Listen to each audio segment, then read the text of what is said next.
Excel English. Where is it going to be this time? You're right. The present episode is on testing grammar. This is your host, Fanny de Guzman. The past episodes on testing have shown you various techniques in testing the 4 macro skills: listening, speaking, reading, and writing. You must have noticed that testing these language skills follows similar principles and approaches. For instance, they may be tested structurally, that is, focusing on discrete elements or specific skills. Or they may be tested using the communicative approach, this time focusing on the functions or use of the macro skills to meet the code of the person. It was also mentioned that testing these skills could be done indirectly, mostly using paper-pencil type of devices, or indirectly by assessing the students' abilities as they use the language in actual situations or using actual written or oral output produced by the students. In this episode, we shall take up the various strategies in testing grammar. Testing grammar plays a very useful part in the school's language program. It reinforces the teaching of grammar, which is needed especially at the early stage of second language learning. Research has shown that if language learners fail to master the linguistic forms of the language at a certain stage, they will not attain a level of language proficiency that is beyond minimal competence level, or what we refer to as survival level of proficiency in the target language, which is English. The past lessons showed us that more acceptable definitions of communicative competence always include linguistic accuracy as an important component, suggesting that in communication, it does matter only not what message is transmitted, but also how the message is transmitted. Before we observe some classroom situations to prove my point, let's pause for a break.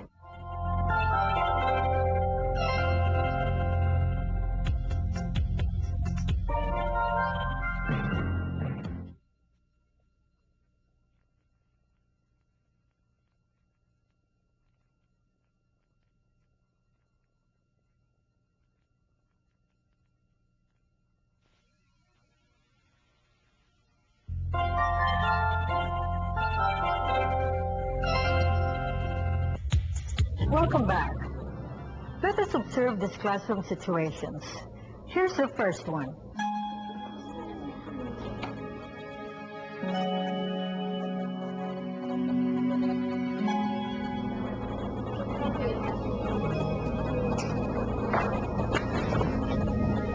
Classmates, okay, listen, as I pronounce something.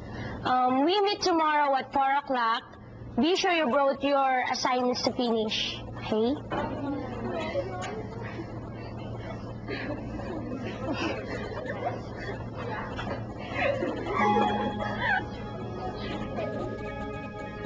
Wasn't it quite disturbing?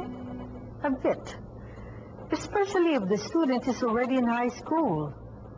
Although the message was clear, the forms used were inaccurate.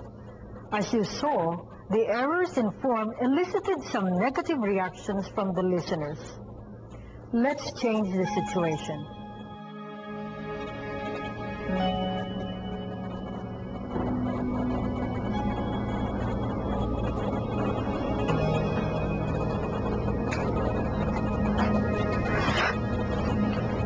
Classmates, I would like to make an announcement. Let's meet tomorrow at 4 to discuss our assignment. Does that make you feel better? Of course. It follows that teaching for accuracy is a useful goal of language instruction as it improves communication. Teaching and testing grammar should not at all be ignored. viewed in two ways.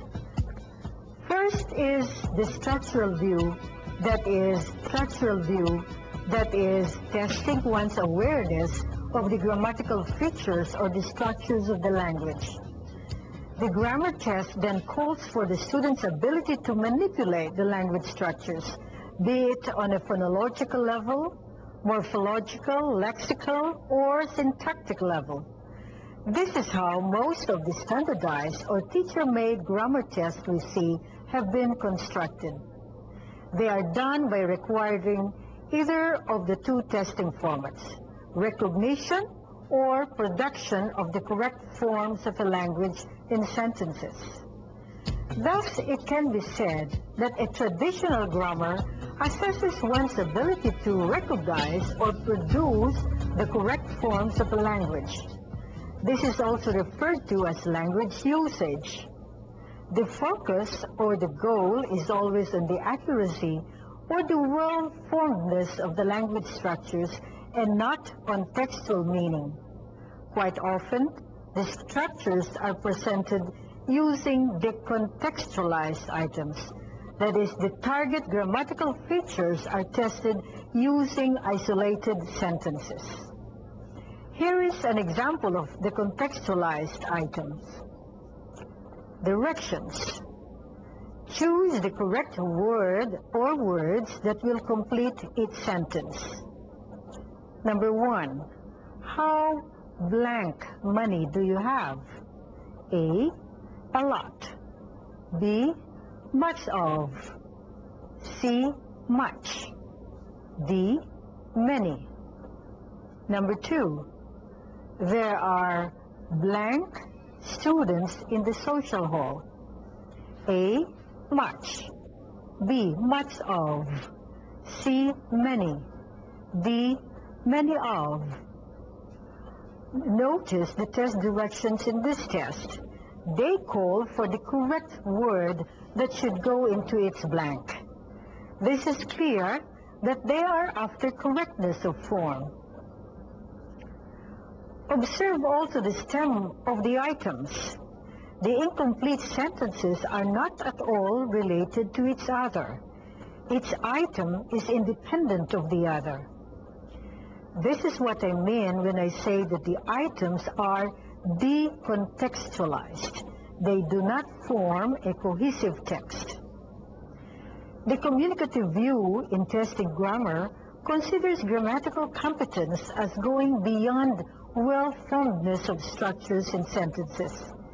It utilizes the expanded meaning of grammar to consider the communicative function that the grammatical items perform with the text to create meanings.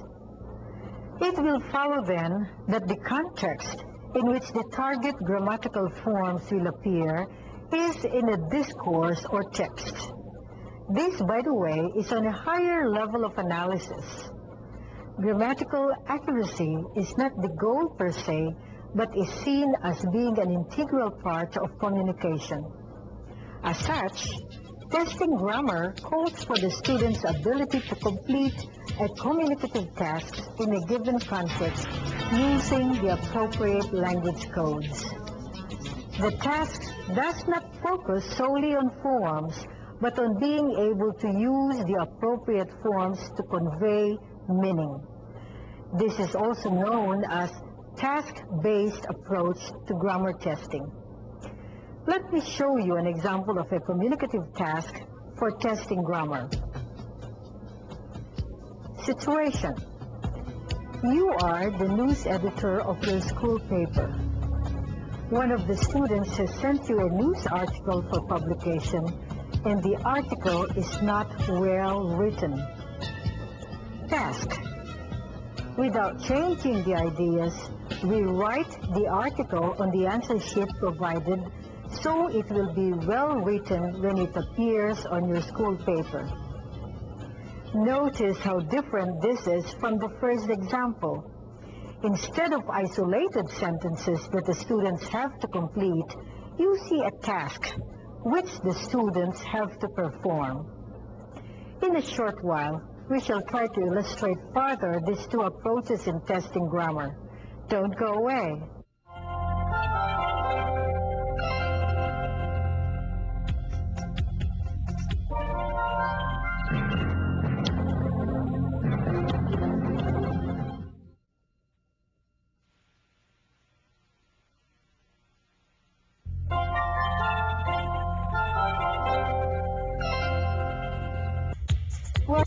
Welcome once again.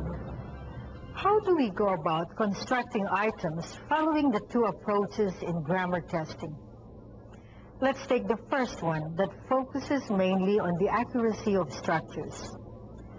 There are basically two testing skills that lend themselves quite neatly to testing grammar this way. One is the ability to recognize the correct form to be used in a given context. And the second is the ability to produce or use the correct forms.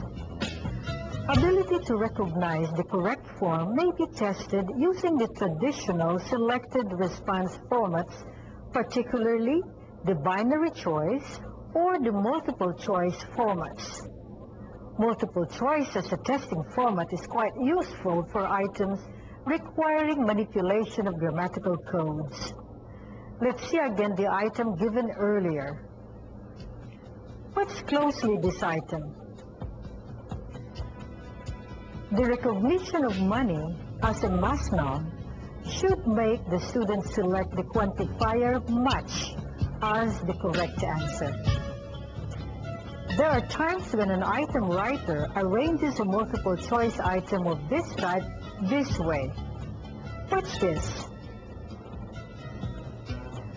Do you see the difference? The earlier format, however, is preferable because the options do not interrupt the flow of meaning in the sentence. Items which appear in a test of grammar should be made to sound as natural as possible. Here's a mechanical item that does not appear very natural.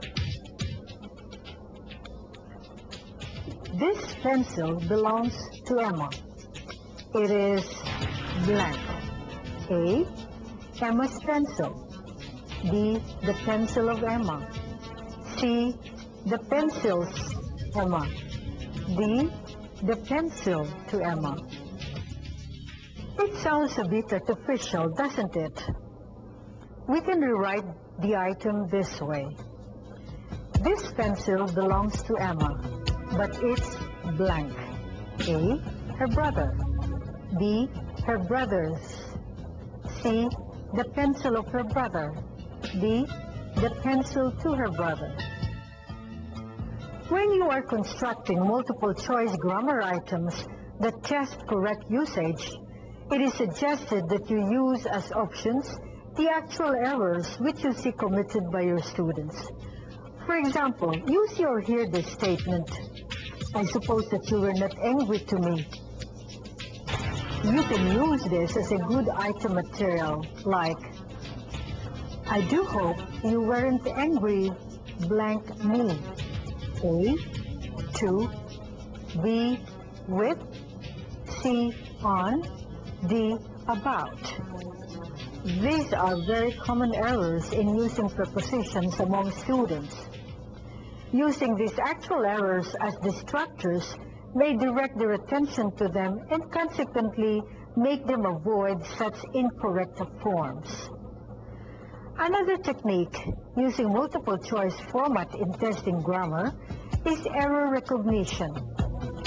This tests the student's ability to detect unacceptable forms in a given sentence. I will show you two item types in using this technique. The first one requires the students to locate the part of the sentence that is incorrect grammatically. Read with me the test directions and observe closely the example. Type 1. Directions. Each sentence contains 4 words or phrases underlined and are marked A, B, C, and D. Select the underlined word or phrase which is incorrect and write its letter on your answer sheet. 1. My car had broken down, so I went there by foot. The correct answer is D, as the underlined word by is the wrong preposition to use in this context. Would you like to have another example? Here's one. I didn't see Billy since he went into the hospital last month. Again, it's the wrong preposition in C that is incorrect. So the student should write C. The second type divides the sentence into 4 segments and requires the students to identify the segment where the error is found. Observe this example. Type 2, directions. There is a mistake in each of the sentences. Write the letter of the part of the sentence in which it occurs. Jerry's father would not let him to stay out late at night. This is an item that focuses on the use of 2-word verbs. In this context, to stay out is the right form to use. Did you notice the difference between the 2 types? The second type can even allow detecting what is omitted or missing. This is something which cannot be done in the first type. However, one has to be careful that the sentences chosen do not allow for more than one way of denoting the incorrect part. There are some testers who do not actually approve error correction as a testing technique since they consider the instructional value of testing. Why focus on errors? The other side, of course, is error detection ability indicates awareness or knowledge of grammar rules. Another technique to test ability to recognize correct forms is through rearrangement items. This technique is quite useful for testing word order or syntax. For example, you know how is it? This can be used as an item for word order, except that the only plausible options are limited to 2. Look at this. You know how blank. A, is it? B, it is. This therefore becomes a binary choice rather than a multiple choice item. This, however, can be improved by lengthening the original statement to, won't I bring an umbrella? Well, you know how blank. A, sunny it is today. B, today is it sunny? C, sunny is it today? D, today it is sunny. This strategy is all right, except that it requires an additional mind-juggling skill that can confuse the students. A preferable type is this word order item. Directions. Complete its sentence by putting the words below it in the right order. Put in the boxes only the letters of the words. 1. Won't I bring an umbrella? Well, you know how blank. A, it. B, today. C, sunny. D, is. This is how the correct response should be. C, A, D, B. Rearranging as a testing technique is useful for testing other structures like ordering of adjectives and the position of adverbs. Study these examples. Police are looking for A, big. B, 2. C, cars. D, black. The response to show correct order here is B, A, D, C. Here's the other example. Only blank being rude to you. A, ever. B, I. C, have. D, once. The correct order is D, C, D, A. Rearrangement items are also for testing inversions. Watch this. No one can remember blank. A, story. B, he. C, which. D, wrote. Again, the correct response is C, A, B, D. You can try these formats if you're interested in testing for accuracy of forms. In a little while, we shall show you other formats that are useful in testing grammar. I will be with you after a few reminders.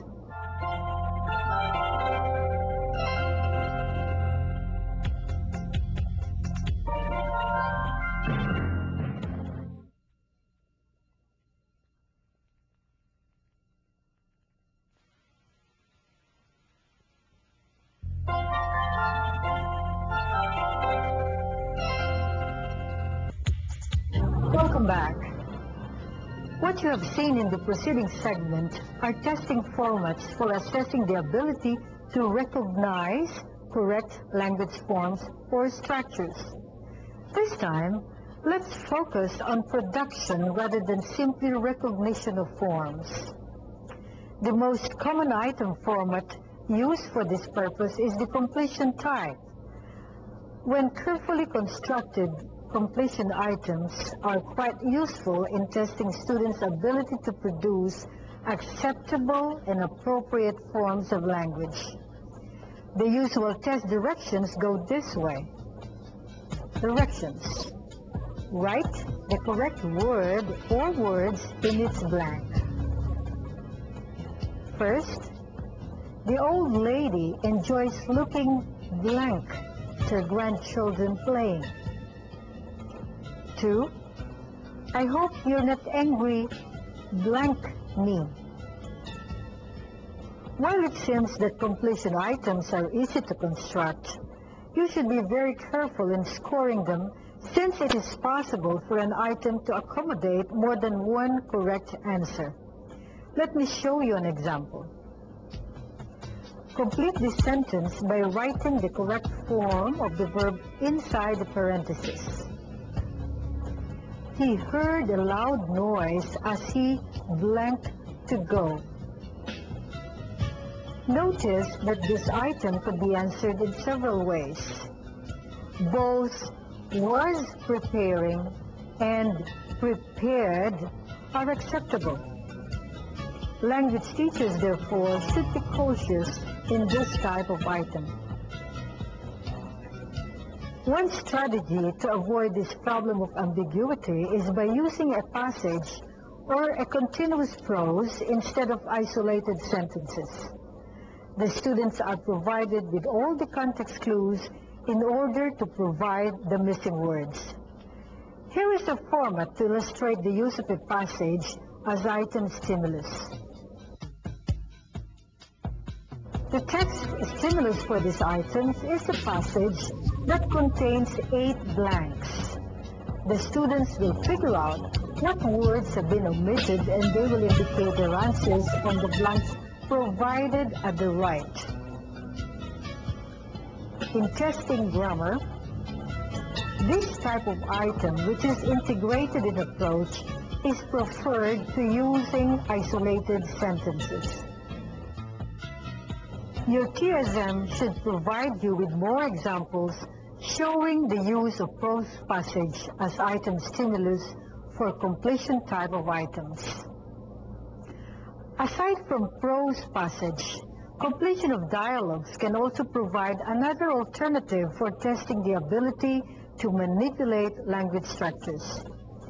Being able to supply the missing line in the dialogue depends a lot on the meaning students will make out of what is given. Here is an example. Supply the missing line in each dialogue. A, blank. B, immediately after I've finished doing my homework. Notice that before the students can produce the missing line, they will have to figure out first what the two characters or speakers could be conversing about. In this case, they may hypothesize that Speaker A could be asking Speaker B when he or she would do something. Thus, the test could focus on the ability to formulate questions for a given context. A possible and acceptable response here is, for A, when will you begin your rehearsal? Or, when do we go to the mall? Indeed, dialogues are very good materials not only for eliciting correct forms, but in contextualizing the use of language structures. The dialogue may even be an elaborated discourse of two speakers instead of isolated lines of different speakers. The students are asked to supply half of the conversation. Observe the format that will be shown to you.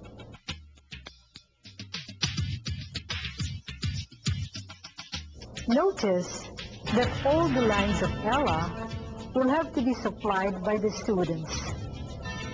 This type of test may be done using oral or written responses, and it is especially useful for testing question formation, especially interrogative pronouns, adjectives, or adverbs.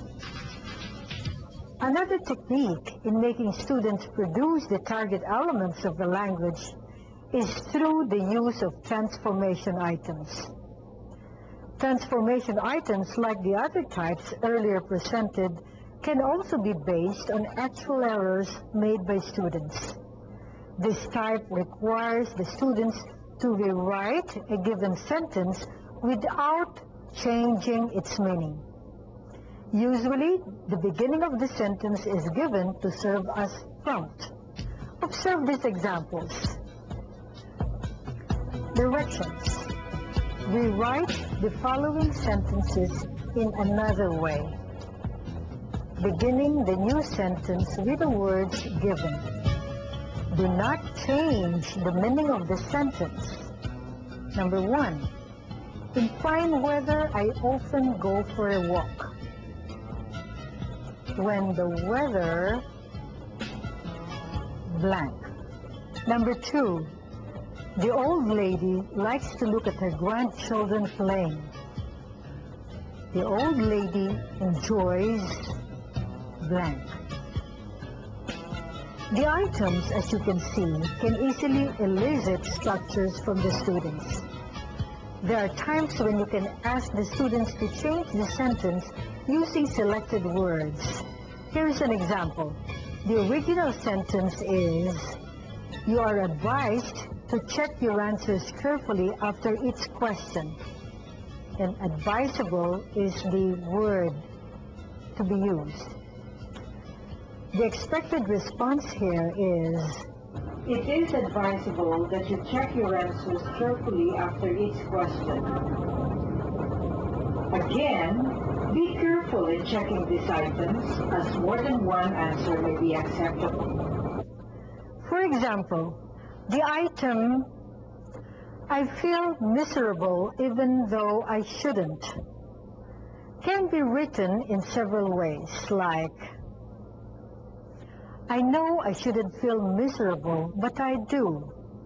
Or, I know I shouldn't feel miserable, but I certainly don't feel happy. There are several other testing techniques to solicit language forms from the students. Your TSM will be of great help to you. Study very well the other test formats for testing students' ability to produce well-formed sentences. Meanwhile, let's pause for a few reminders, and when I come back, you'll see how we can prepare communicative tests of grammar. Don't go away.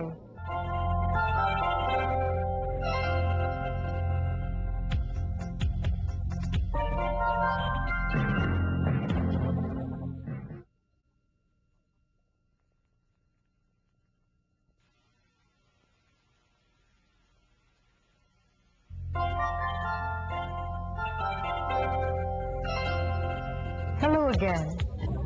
The earlier techniques presented for testing grammar have zeroed in on considering grammar as knowledge of the language rules. Thus, they require the students to recognize or produce the correct forms of the language. The goal of language instruction is accuracy in language usage. This time, we should like to focus on another grammar test which follows the communicative view of language as a tool for communication. The language structures are there to help in creating and transacting meaning in a communication process. To achieve this communicative view of grammar in testing, there are several considerations to be made in the preparation of a task-based test. We say that these are the factors that contribute to the communicative nature of a grammar test. But before we directly enumerate these factors, let us go back to the example presented earlier. Let me try to read the situation again. You are the news editor of your school paper. One of the students has sent you a news article for publication, and the article is not well written. See the news article below. Let's try to see the pictures of this communicative test. Notice that there is a given situation which provides the contextualization of the test task. It tells the situation in which a communicative task needs to be carried out. It provides the text that needs to be processed. In this case, the text is a news article. The first factor or requirement then is a realistic situation or a context. The second factor is task.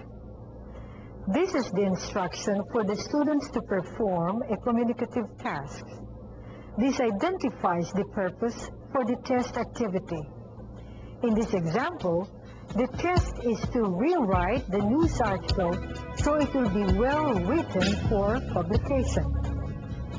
In addition to these two basic requirements, notice that the audience to whom the communication is addressed is implied.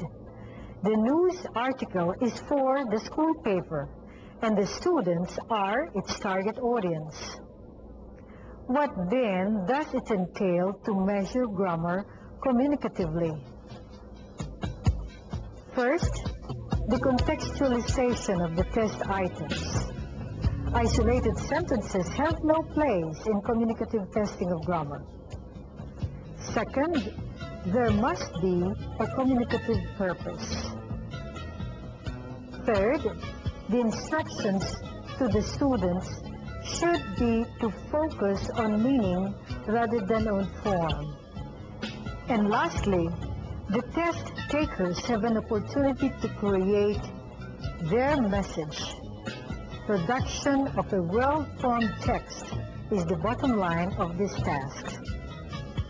Let's construct another task-based test of grammar. Here's the situation. You have invited Carmela to your town fiesta. You'd like to send her a message on how to get to your place because she hasn't been there. What communicative task will you most likely ask your students to do?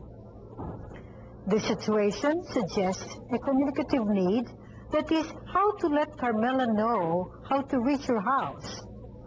This is the context.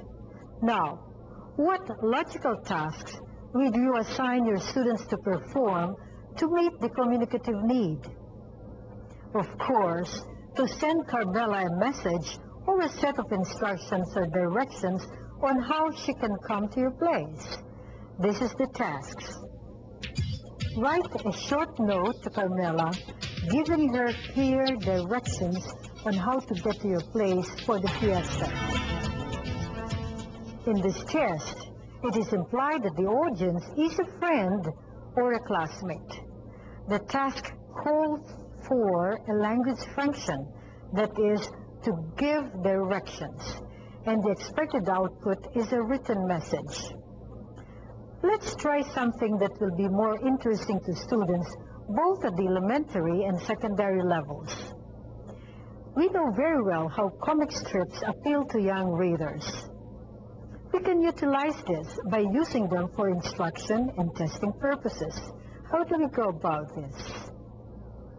First, select a comic strip that has 2 characters in it. The daily newspapers carry this kind of material.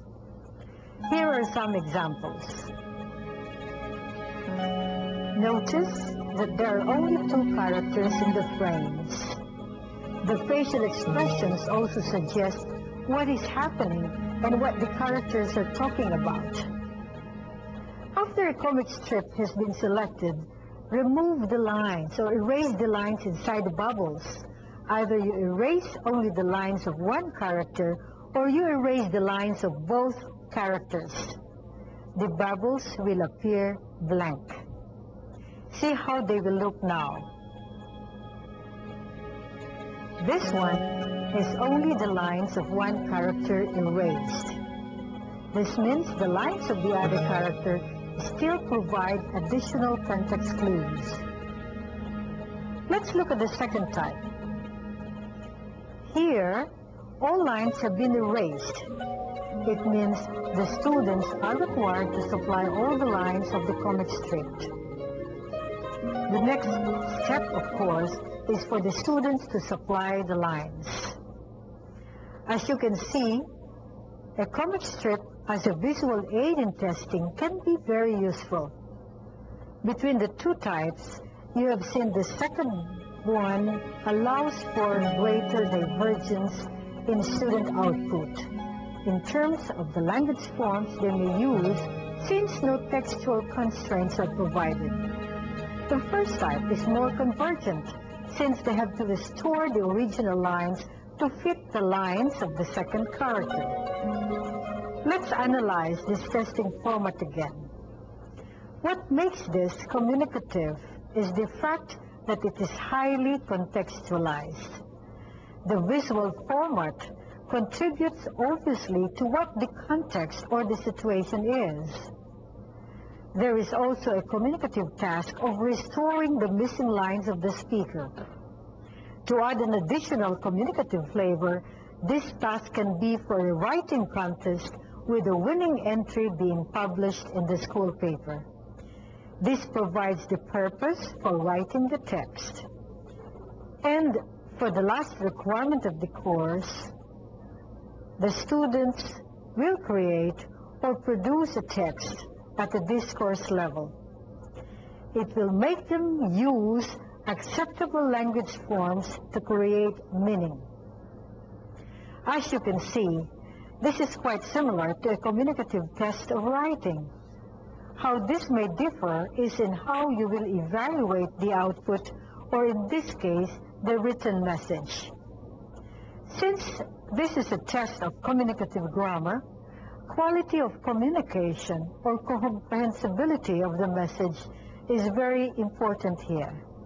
Quality is gauged through the clarity of the message, through the use of well-formed sentences to convey the intended meaning.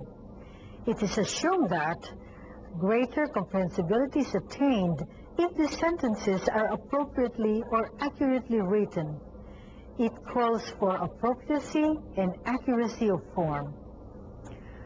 For language teachers, scoring can be done through the use of some rating scales.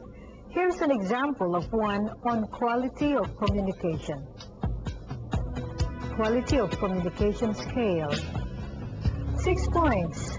All relevant information was conveyed. 5 points.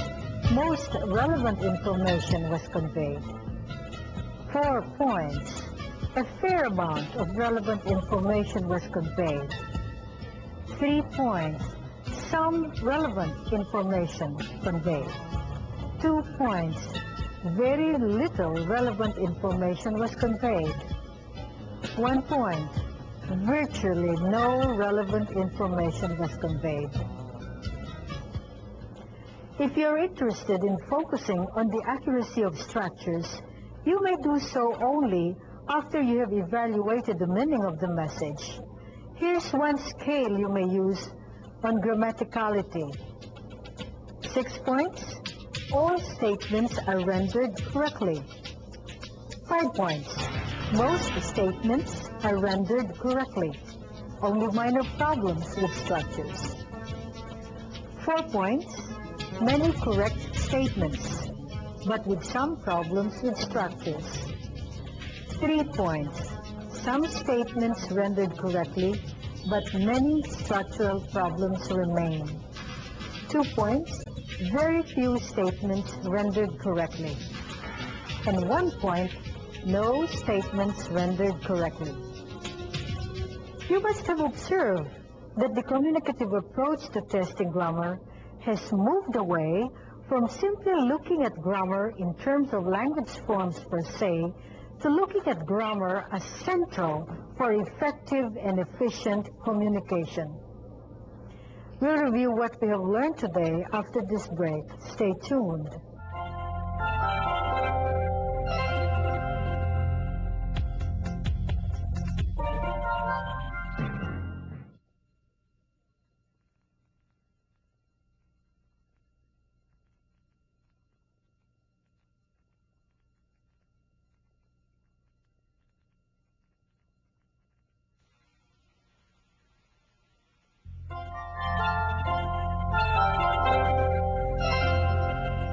Well, we now have come to a close.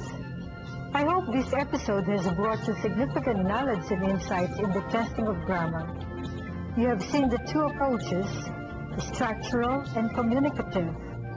The structural view focuses on the accuracy of the language structures. The communicative view focuses on the meaning and on the role of language forms play in producing meaningful communication. These two approaches must have a place in achievement testing in the language classroom. Try them both.